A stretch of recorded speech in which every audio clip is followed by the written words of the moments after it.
በአፋብን የተመራው እጅግ ለአስጨራሽ ውጊያ ጀነራል ዘውዱን ጨምሮ በርካታ ጀነራሎችን መክበቡ ተነግሯል። በጀነራል ዘውዱ የሚመራው ጦር በዛሬው ዕለት መከቡ ተረጋግጧል። እጅን ስተብሏል። ምን ተፈጠረ? በዝርዝር የምንመለከተው ነው የሚሆነው። ከዚህ በተጨማሪም በዛሬው ዕለት አብይ አህመድ ወሳኝ የሚባል ስልክ መደወሉ ተነግሯል። ለማን ደወለ የሚለውንና ዝርዝር ጉዳይ ከአገዛዙ ቁንጮ ጋር ተይዞ ወደ እናንተ የማደርሰው ነው የሚሆነው። እንዲሁም ከሁለት አይሱዙ በላይ የአገዛዙ ጦር የረገፈበት ከባድ የሆነ ኦፕሬሽን አፋብን መስራቱም ተረጋግጧል።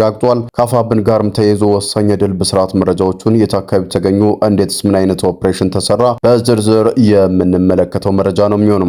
እንዲሁም በርካቶችን መነጋገር ያደረገው አፋብን የታጠቀው አዲስ ወሳኝ መሳሪያ አብይን ደርቆ እንዳስቀረው ተገልጿል። እንዴት ሊታጠቅ ቻለ? የአገዛዙን ቆቅልሽ እስካሁን አልተፈታም። አፋብን ግን መታጠቁን ይፋ አድርጓል። ምን አይነት መሳሪያ ነው የሚለውንና የታጠቀው ኦፕሬሽንን የሚሰራበት ወሳኝ መሳሪያ ምን ይመስላል በዝርዝር ከማስመለከታቸው መረጃዎች መካከል ሌላኛው መረጃችን ነው የሚሆነው። እስከ ፍጻሜ ድረስ አብራችሁን ቆዩ። እነኚህን ጨምሮ በርካታ ሊደመጡና ወደ እናንተ ቢደርሱ ይጠቅማሉ ያልኳቸው ሌሎች አጫጭርና ወቅታዊ መረጃዎች ጨምሬ ወደ እናንተም የማደርስ ነው የሚሆነው። በቅድሚያ ግን ለቻናሉ አዲስ ከሆናችሁ ላይክ፣ ሼር እንዲሁም ሰብስክራይብ በማድረግ ቤተሰብ ይሁኑ። ቀጥታ ወዳገኘናቸው መረጃዎች አለፍን። በቅድሚያም አፋብን ሸዋ ጠቅላይ ግዛት የፋትና ጥሙጋ አውራጃ አንጾኪያ ገምዛ ወረዳ ላይ የኩሬ ገደር አካባቢ ላይ ከባድ የሆነ ኦፕሬሽን አፋብን መስራቱ ተነግሯል። በጀነራል ዘውዱ የሚመራው ጦር ሙሉ በሙሉ በሚባል መልኩ ከበባ ውስጥ እንደሚገኝ ነው የተረጋገጠው። በአንጾኪያ ሸዋ ጠቅላይ ግዛት የፋትና ጥሙጋ አውራጃ ላይ በጀነራል ዘውዱ የሚመሩት ሁለት ጦሮች መግባታቸውን ተከትሎ በርካታ የሆነ ውጊያዎች በሶስት አቅጣጫ ተካሂደዋል ማለት ነው። እንዲሁም በስቴጎማ ተራራ ክፍለ ጦር እነዚህ ኦፕሬሽኖች በመሰራት ላይ እንደሚገኙ ነው የተረጋገጠው። ከ34ኛ ክፍለ ጦር እንዲሁም በጀነራል ዘውዱ እየተመራ የገባው ጦር ሞትና ቁስለኛውን ይዞ ለመሸሽ ያደረገው ሙከራ መንገዶች በመዘጋታቸው ምክንያት ተቀርቅሮ እንደሚገኝ ነው የተገለጸው። በከባድ መሳሪያ መንገድ ለማስከፈት ከባድ መሳሪያዎችንም ወደ አፋብን እየተኮሰ እንደሚገኝ ነው የመረጃ ምንጮቻችን የጠቆሙት። ሸዋ ጠቅላይ ግዛት ባሳምነው የተመራ እንዲሁም ጥሙጋ ይፋትና አውራጃ አንጾኪያ ገምዛ ወረዳ ላይ በርካታ ኦፕሬሽኖችም ተሰርተዋል ተብለዋል። በዛሬው ዕለት 17 የሚሆኑ የአገዛዙ ቡድን ሰራዊቶች መደምሰሳቸውም ተነግሯል። እንዲሁም አድማ ብተናን ጨምሮ 3 ሚሊሻዎች በአጠቃላይ ወደ 20 እንደሚጠጉ ከአንድ በላይ ሰራዊት አባላት ማጣቱ ነው የተገለጸው። በጀነራል ዘውዱ የሚመራው ጦር በሄሊኮፕተር እንዲሁ ለመውጣት እያደረገ ያለው ጥረትም እንግዲህ እንዳልተሳካለት ነው የመረጃ ምንጮቻችን የጠቆሙትም። በስልጣን ላይ ያለው የብልጽግና አገዛዝ ህዝባዊ ትግል ለማፍረስና አገሪቱን የዘመናት ወንድማማችነት ለመበተን እያደረገ ያለው የመጨረሻው የጥፋት ሴራ ተጋለጠ። በአማራ ክልል አንድ ወር ባልሞላው ጊዜ ውስጥ 4 የሃይማኖት አባቶች መገደላቸው ተሰምቷል። ትናንት ሐምሌ 6 ቀን 2018 ዓ.ም በወሎ ቤተ አማራ ባቲ ወረዳ ሼህ የሃያ ኢማም የተባሉ የሃይማኖት አባትና ታዋቂ የሀገር ሽማግሌም በታጣቂዎች መገደላቸው ታውቋል። በተመሳሳይ ሰኔ 17 ቀን 2018 ዓ.ም በዚያው በወሎ ተምራ ባቲ ከተማ የጎጽ አቡነ ተክለ ሃይማኖት ቤተክርስቲያን አገልጋይ የነበሩት ቀሲስ ፍሬው ሀብታሙ መገደላቸውን ጣቢያችን በዕለቱ መዘገቡ አይዘነጋም። ባሳለፍነው ሰኔ ወር ማለትም ሰኔ 20 2018 ዓ.ም በጎጃም ቀጠና ዳንግላ ከተማ ቀበሌ 2 የሚገኘው የውትባ መስጂድ ኢማም ሼህ ሱፋን አደም ከክልሉ ጸጥታ ኃይሎች በተተኮሰ ጥይት ተመተው ሕይወታቸው ሲያልፍ፣ በተመሳሳይ ሰኔ 22 ቀን 2018 ዓ.ም በጎንደር ጠቅላይ ግዛት ደንቢያ ወረዳ ጨዋይት ቀበሌ ላይ ሼክ አብዱላህ መሐመድ የተባሉ ታላቅ ኢማም በመኖሪያ ቤታቸው ውስጥ እንዳሉ በታጠቁና ጭንብል ለብሰው በወታደራዊ ፓትሮል ሲንቀሳቀሱ በነበሩ ኃይሎች ተመተው ሕይወታቸው ማለፋቸውም ይታወሳል። ከወትሮ በተለየ ሁኔታ ከሰኔ 17 ቀን 2018 ዓ.ም ጀምሮ የቤተ ክርስቲያን ቀሳውስት እንዲሁም የመስጊድ ኢማሞችን በመግደል የሃይማኖቱ ግጭትን የመቀስቀስ ሴራውን አበብሶ የቀጠለው የብልጽግና አገዛዝ በአማራ ክልል በተለያዩ አካባቢዎች አንድ ወር ባልሞላ ጊዜ ውስጥ 4 ታላላቅ የሃይማኖት አባቶችም ገድሏል።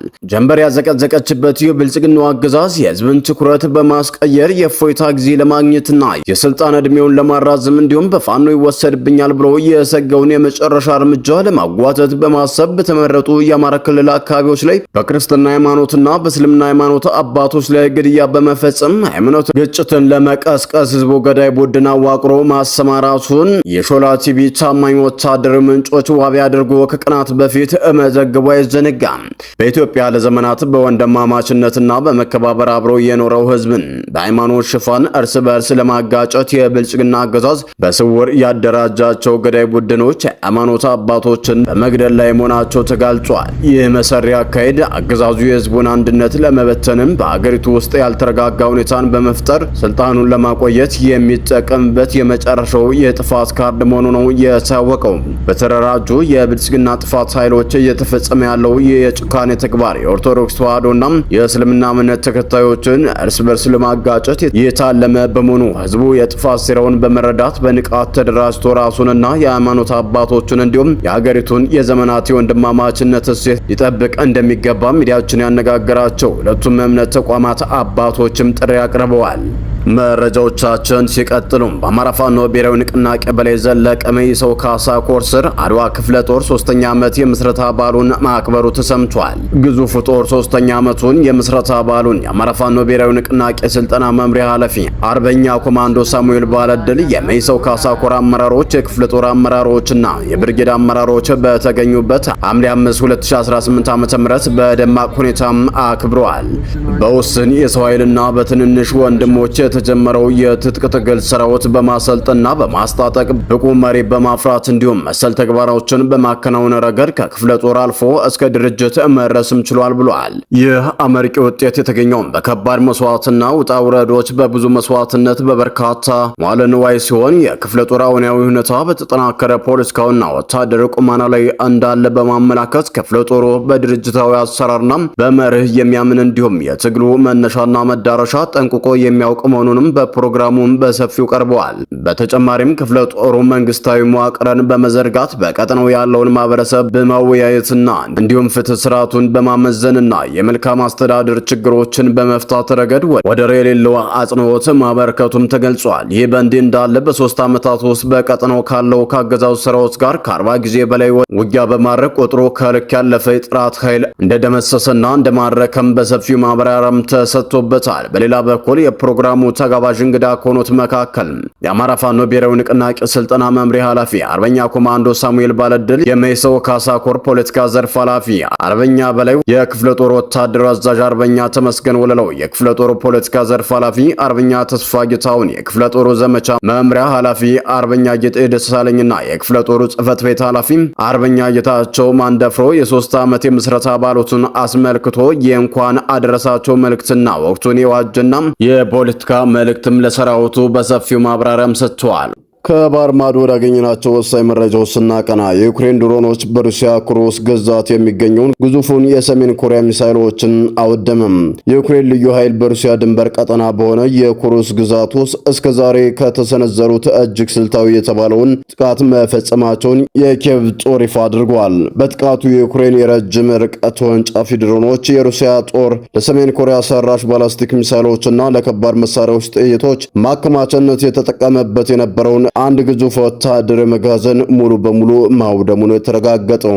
የወታደር ደህንነቶች ተንታኞች እንደገለጹ ድሮኖች መጋዘኖች በትክክል መምታታቸውን ተከትሎ በስፍራው የነበሩ ሚሳይሎችና ፈንጆች እርስ በራሳቸው መፈንዳታቸው በመጀመራቸው በአካባቢው ሰፊ የመሬት መንቀጥቀጥ መሰል ንዝረትና እስከ 5 ኪሎ ሜትር ርቀት ድረስ የሚታይ ግዙፍ የእሳት ነበልባል ተመዝግቧል ነው የተባለው። የጥቃቱ ሩሲያ በዩክሬን ግንባር ላይ ለምታደርገው የክረምት ወራት ጥቃት ያዘጋጀችውን የትጥቅ አቅርቦት በእጅጉ የሚያስተጓጉልባት መሆኑ ነው የተገለጸው።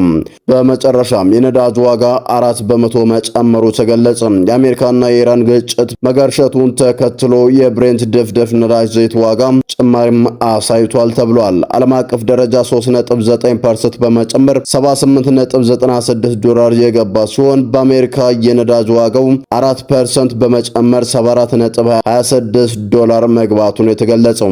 ሁለቱ ሀገራት ግጭቱን ለማስቆምና የሆርሙዝ ሰርጥን በመክፈት የንግድ መርከቦችን እንዲንቀሳቀሱ ለማድረግ የተደረገው ስምምነት እክል ገጥሞታል ነው የተባለው። በትናንትናው ዕለት አሜሪካ በኢራን የነዳጅ ማደያዎች ላይ ጥቃት ያደረሰች ሲሆን ኢራንም በሰርጡ በሚያልፉ መርከቦች ላይ ጥቃት ማድረሷን አስታውቃለች።